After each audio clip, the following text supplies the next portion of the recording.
I set up the monthly, so I set up this left side at the beginning of the month. And after I've spent for each pay period, I'm just going to add that to these columns. And then we'll total it out. You know, we'll add up what we spent in A and B and get the total of what we spent for the month. And then we can kind of compare that to what we planned. Hi everybody, thanks for clicking on this video. Welcome to my savings, budgeting, and YouTube journey.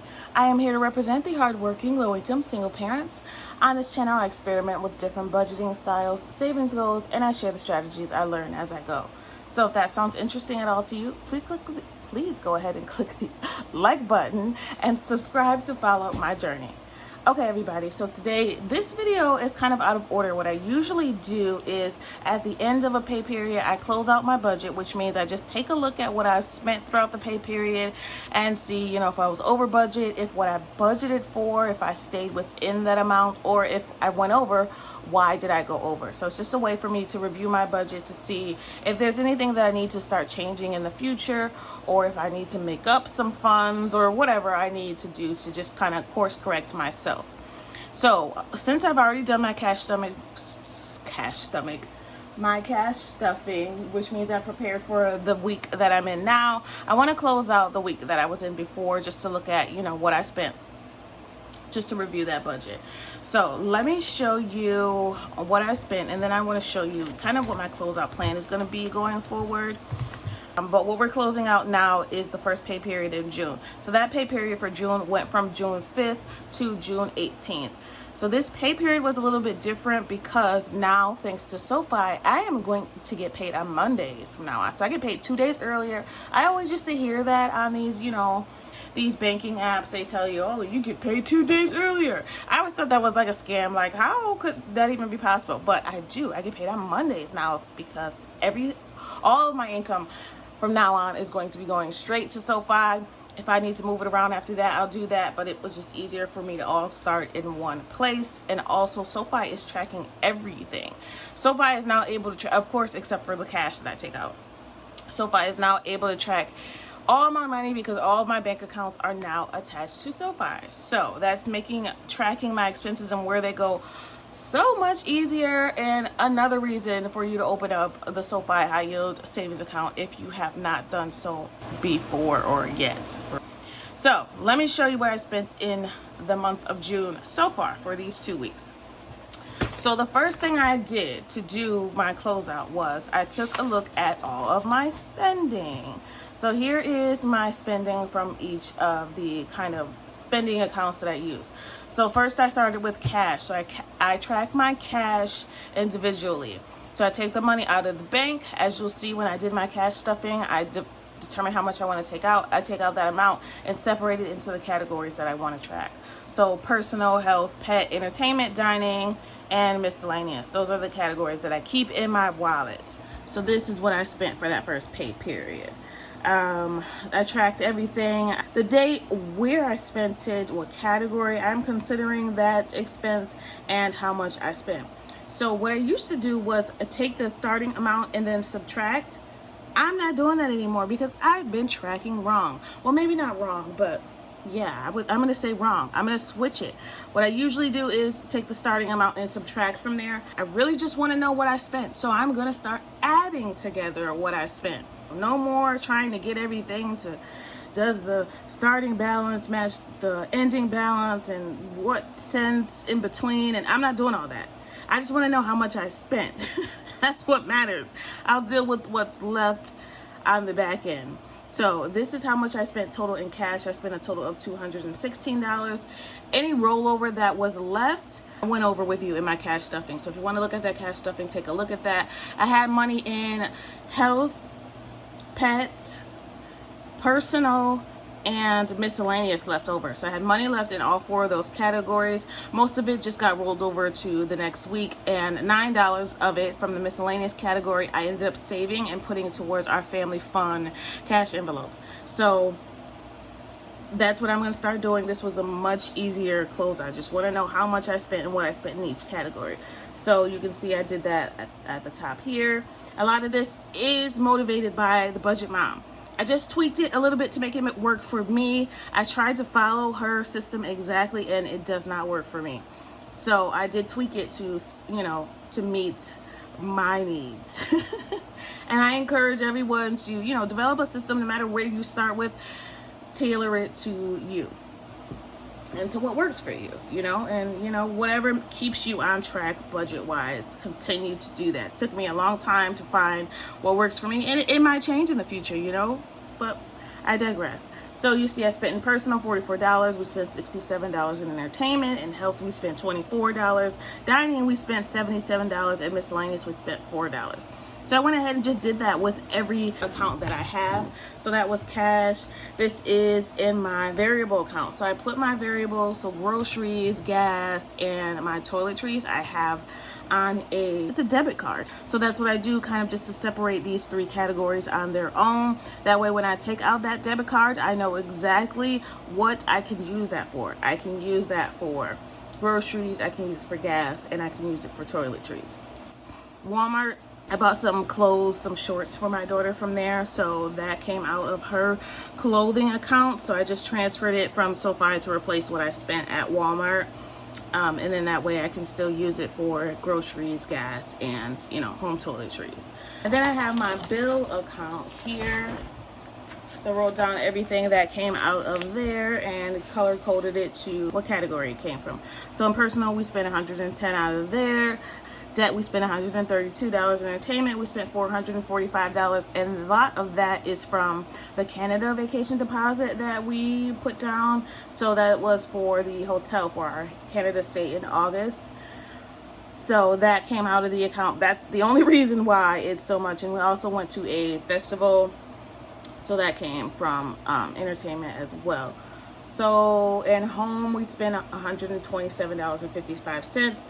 And that's just because, of course, mortgage doesn't come out to the next pay period, so I haven't counted the half of the mortgage that I put aside. And we're not counting it until it actually comes out. Also, home repairs, I should have added that. Home repairs, $1,240, so $1,240 for the balance of the gutter installation. I don't know why I put repair. Gutter installation. So I finally got those gutters done. Came from the emergency fund. So we're not worried about that, because that's where it came from. The money was saved up and it's in there. I do need to rebuild my emergency fund because it is a bit lower now, of course, because I spent a total of, I think the first one was $1,245 and then I spent a total of almost $2,500 on getting new gutters. I did get the covered kind. Thank you to you guys. And it has not rained yet. Like, that's the crazy part. I really want to make sure these gutters work. And it hasn't rained yet. So, if you know me, you know I had a whole basement issue where there was water coming in. And I don't even want to get into it because it's going to make me mad. So, I'm really waiting to see what happens when it rains, if I still have those issues. So, wish me luck, pray for me, whatever you believe in, do that for us. Because we need all the help that we can get, because I'm sick of this house, y'all. I shouldn't complain about my house. Very grateful for everything that I have. I take that back. I'm grateful to have a roof over my head and everything else that I need. I always say I don't have a lot, but I have everything that I need. So, all right, so let me just show you the verses. I like to call this the verses. So the budgeted versus the actual spending. Hold on. This was my paycheck B budget on this left column here, and on the right side is what we actually spent. So we're in line with pretty much everything. So I do the monthly budget at the beginning of the month just to kind of see what kind of special events are coming up or anything abnormal that might affect my budget for that upcoming month. It's kind of like a projection. And then each pay period, when I know exactly what each paycheck will be, that's when I do the real numbers. Okay, so the only thing that I really am concerned about that we went over here in is the groceries, which is not even a lot. What is that, $20? We spent $180.85 and we planned $160.18. We went over by $20.67, but not a big deal. That's okay with me. Saved exactly what we expected to save. The only thing is we used the sinking funds. We used $1,801 in sinking funds, and that was from the vacation, of course, and from the home repair. So I put those here in this unexpected expense category. These all came from sinking funds, so that's an easy way for me to track that here. The difference, we spent a deficit of $727 more than we planned, but like I said, most of that is from these here, the vacation and, you know, clothes and stuff, small things, or things that actually already came from savings that we have. We just didn't intend to spend those savings this month, but that's okay. You know, it's not like I am, you know, deficit. There's not an overdraft in my account. Everything is good.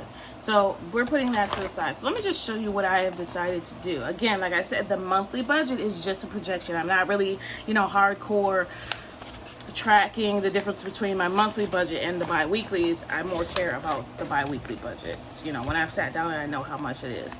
So what I've just decided to do here on the monthly budget, I set up the monthly, so I set up this left side at the beginning of the month, and after I've spent for each pay period, I'm just going to add that to these columns. So I've just kind of done 2 of my own lines that I put in there. So this first pay period will be paycheck A, the second one is paycheck B, so whatever I spend in that pay period, and then we'll total it out. You know, we'll add up what we spent in A and B and get the total of what we spent for the month. And then we can kind of compare that to what we planned. So if you look here, already in groceries, we spent more in the first pay period than we planned to spend for the whole month. But that's because I expected to be paid less than I was actually paid.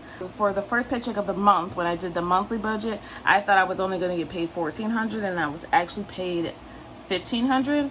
So, you know, there's a little bit more money there. That's why the bi-weekly paycheck budget is kind of, you know, my bread and my butter, like I like to call it. And I did write down here no spends for paycheck A. We did 5 no spends, which is kind of on the low side. Also, but paycheck A, the pay period was a few days less than it usually is. So everything is subjective to me. It just depends. Everything depends.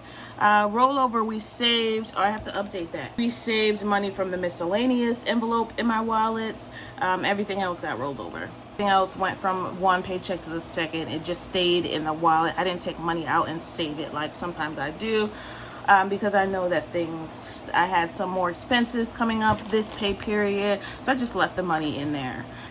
I'm not too upset about the money that we went over, of course, like I said, because it came out of savings, and the things that came out of savings were actually things that they were saved for.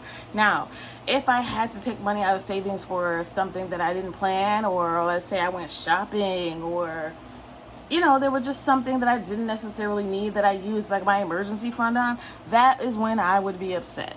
But the emergency fund I used on the gutters, which it was an emergency, I needed that. So that's okay. So we're going to be working on getting that emergency fund, you know, bulked back up.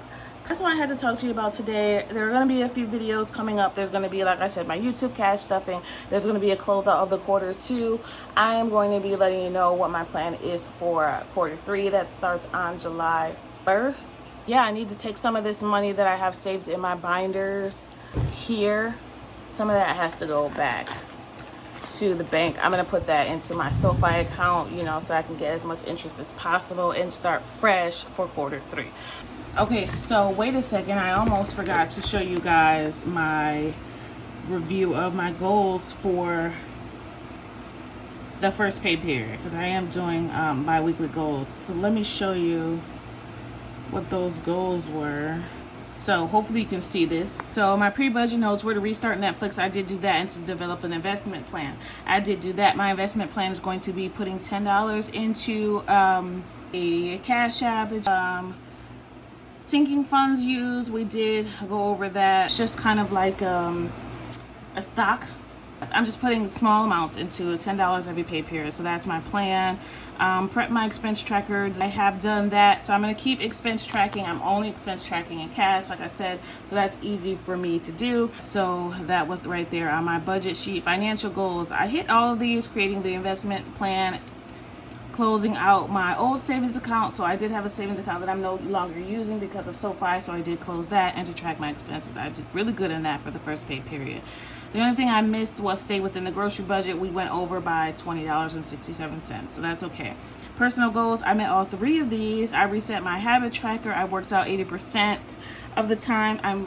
I'm right now working out about 5 days a week. So that first pay period I did do it. Now the one that I'm in now, nah, I worked out like one time this week. So choose a major. So I did choose a major. If I decide to go back to school, it's just something that I'm thinking about. This is just showing, you know, what I spent in each of the categories for home, debt, transportation, and the percentages. Of course, my main percentage that I'm spending in is home. 55% went to home. Entertainment was 2%. Debt was 5%. Oh, savings is right there. Savings, out of my total paycheck, I saved 24%. So that's pretty damn good. So I'm okay with that. No spends, 5 days I no spent during that pay period. The shorter pay period, the pay period was shorter than it usual. So out of the pay period, 38% was no spend. I try to shoot for 40 or 50. Question of the day is, how has your June been so far, and what are you working on goal wise? I know that some of you have said that you've had to adjust your budget and you're struggling with grocery. Like, what's your plan going forward to fix that? So one, what are you struggling with, if anything? And two, what's your plan to fix that? Because I'm going to be going over that when I go over my quarter 2 review and my plan for quarter 3. So if you have not seen that, or you're new to my channel, take a look at my 12-week year setup, you know, and how I'm tracking my goals and all that good stuff. All right, that's it for me today. I always appreciate you watching. I want you to always remember, it is about progression and not about perfection. Thanks for watching, and happy saving, everybody. Bye.